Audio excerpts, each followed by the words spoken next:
This morning I was trying to get across to you about how it's already happening here. We're not waiting for it to happen. There's been too much talk in this country over the last 5 or 6 years about this. It's actually happening here now. And what I want to do this afternoon, colleagues, is through my delegates give you the vision about where we could go to.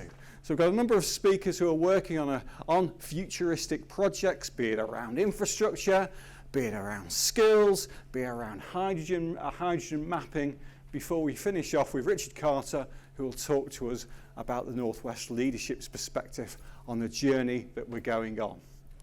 So, Joe Howe, Thornton SciencePark, University of Chester. I didn't talk to you much this morning about the Thornton SciencePark. I talked about the Northwest Hydrogen Alliance. So, I've got a few minutes to talk to you about what I really do in my day job, other than chase undergraduates around to sit in the right places on the front row in my lectures.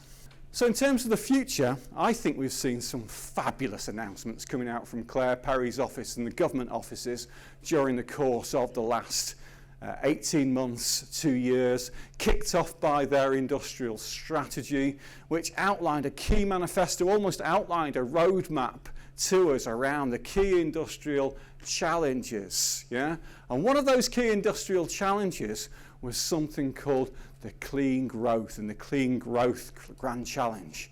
Now, spawning out of that, there's been a series of different waves of funding.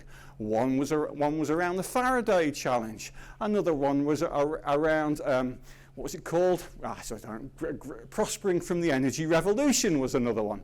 And now the latest one, which we've seen, is the Industrial Clusters Mission. But there's more to that. Over the last few months, we've seen a whole series of different things coming out. We've seen the Net Zero report coming out from the Climate Change Committee. We've seen the Industrial Energy Transformation Fund that's been announced. We've seen the Bayes Select Committee report, the Bayes Committee report coming out on carbon capture and usage, third time lucky. And only recently, the government's made some announcements for a consultation programme around the Industrial Energy Transformation Fund. So there's a lot going on. Oh, and one I've not mentioned and put on there, of course, is the All-Party Parliamentary Group on Carbon Capture and Utilisation and Storage, which has just announced another inquiry to hopefully enable us to influence the Bayes spending review. If you've not seen it, get online, look at it, and make your views known, please.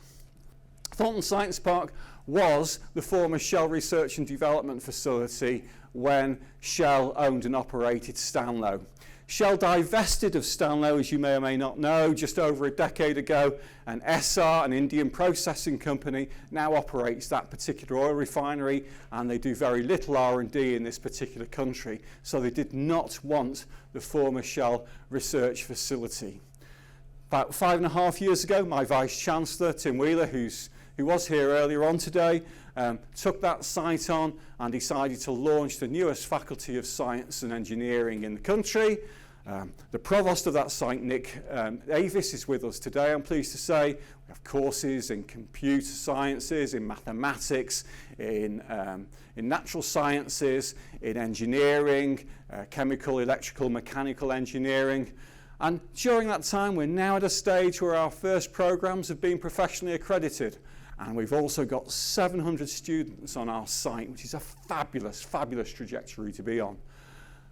But more than that only takes up about 40% of the footprint of that site. The rest of that site we've filled with companies. And a number of those companies are in this room today, such as GHDs who are with us today. And we have about 40 companies on our site now, employing about 600 people. So on a good day, we have a lot of people on our site, perhaps nearly as many as when Shell owned and operated that site. Fabulous job we're doing. Focus, skills, the undergraduates, innovation, the companies working interchangeably with faculty and PhD students, developing new ideas and informing our aspirations to deliver and lead on clean growth. There you go. I won't go to dwell upon that. Well, hydrogen economy, I'm really grateful to Costain and a project that we've got with them in terms of looking at the future of the hydrogen economy here in the Northwest. The researcher on that, Reese, he's somewhere in the room, one of our own graduates, He's done some BBC interviews today and will be on television later on this evening on the BBC Politics show. She might not have mentioned Costain, Gerard, in her interview, but she's funded by Costain, yeah? Fuel Cell Laboratory, fabulous facilities which Nick Avis leads around it, the whole development of that, which you've heard a lot about this morning. HyNet, working interchangeably with the HyNet, Cadent and Progressive and a whole series of others around hydrogen and around carbon capture and storage to deliver on that. Trading platforms, energy systems. So my current executive dean, Garfield Southall, that's not in here, and I are working on a project called ePort, which is funded under the Local Energy Systems Prospering from the Energy Revolution initiative. So we've got those ways in which we can interlink different energy vectors. And that was something we talked a lot about this morning, if you remember. How do we begin to join this all up, technically as well as politically and socially? So this is what we do, deliver clean growth. I've already mentioned that. That's my energy demonstrator or my energy centre. It's a £17 million capital programme funded by the Clean Growth Fund. Thank you very much, government. Fabulous facility, a MultiVector platform. MultiVector is very much the future around clean growth. And this has already been mentioned by Jane in her speech this morning. This is the way in which we work interchangeably with SMEs. And this SME, Waste Electricity, they came into our site. They'd done a deal already with Peel. Peel supported them to come and encouraged them to come and work with us so they could refine that technology. They employ a researcher. Our academics are engaged with this. We've supported the company to refine that technology, and now it's ready to take to market. And you'll recall that Jane this morning made an announcement about the investments that are going to be made on that as they upscale it and upsize it and deploy it commercially at Protos.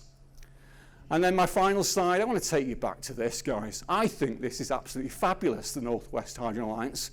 The companies on this screen together have helped to sponsor this event, and individually a number of them have helped to sponsor this as well. So they're double paid for this event, many of them. That's why your lunch was so nice today, yeah? So you really must thank them. But I would want to argue with you, and I contend with you, that this alone has significantly raised the profile of the Northwest hydrogen agenda. And it's raised and raised and raised on the profile of businesses, on local authorities, on the LEP, and also with governments. And if anyone wants to join this, please come and see me at the end of the session, because of course we're looking for more members in this as we drive this forward.